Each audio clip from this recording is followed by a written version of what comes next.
Oi, gente, tudo bem? Hoje é dia 29 de abril, estou sem Wi-Fi em casa novamente. Infelizmente, isso tem ocorrido com uma certa frequência.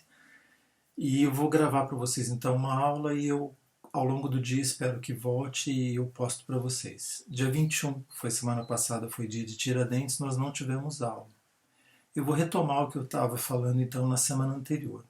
Eu tinha gravado um vídeo curtinho para vocês falando de uma tipologia de texto. É uma das maneiras mais básicas que a gente tem de abordar a questão da textualidade.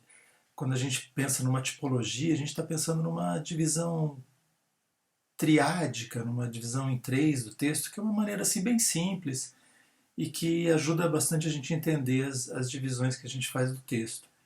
Então, quando a gente faz essa divisão, a gente está pensando que o texto ele pode ser descritivo, o texto pode ser narrativo e o texto pode ser dissertativo. Como eu tinha comentado com vocês, essas três modalidades de texto elas aparecem no texto jurídico. E a linguagem jurídica, então, lida com essas três situações. Até tinha dado algum exemplo para vocês, por exemplo, pensando no caso de um boletim de ocorrência em que existe uma descrição de um objeto e, ao mesmo tempo, também existe uma narração. É o texto assim mais simples, é o primeiro texto que aparece numa certa situação de um ilícito. Agora, a gente pode pensar na textualidade de uma forma mais complexa, e por isso eu postei um texto para vocês ontem. Gostaria que vocês dessem atenção principalmente à parte final do texto, em que a autora fala de gêneros textuais. Então, por que a gente pensar em gêneros textuais? Bom, para resumir um pouco e facilitar um pouco também essa questão do gênero, valeria a gente lembrar que quando a gente fala e quando a gente escreve, a gente sempre tem em mente alguém para quem a gente fala e alguém para quem a gente escreve. E ao longo do dia, nós lidamos com várias situações que modificam a nossa textualidade, modificam a forma com que nós escrevemos e a forma também como nós falamos. E isso pode variar de uma situação extremamente formal, por exemplo, o caso de uma conversa com um juiz, um outro operador do direito, até mesmo um colega, um outro operador do direito, um outro advogado.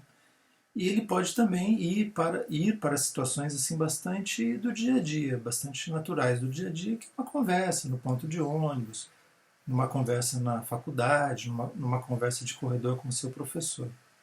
Quando nós pensamos em gênero textual, nós estamos pensando então numa possibilidade de uma escrita e numa possibilidade de fala que ela tem elementos específicos dessa interação entre um sujeito que fala e o sujeito que ouve. O sujeito que ouve, ele está numa situação que a gente chama de responsiva, e ele vai responder também esse primeiro sujeito que falou, e ele vai produzir aí, digamos assim, um arco, ele vai produzir uma situação de fala que está dentro de um contexto. E nós dizemos que esse contexto é um contexto sociocultural, é um contexto histórico.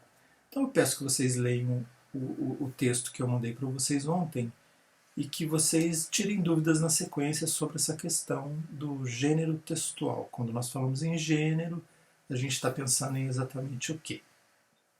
A partir daí, eu vou gravar um outro videozinho falando especificamente do gênero jurídico. O que acaba acontecendo nesse tipo de gênero e quais são as características principais dessa modalidade de escrita e também essa modalidade oral quando nós verbalizamos a situação jurídica, tá bom? Então já envio outro texto para vocês, outro vídeo.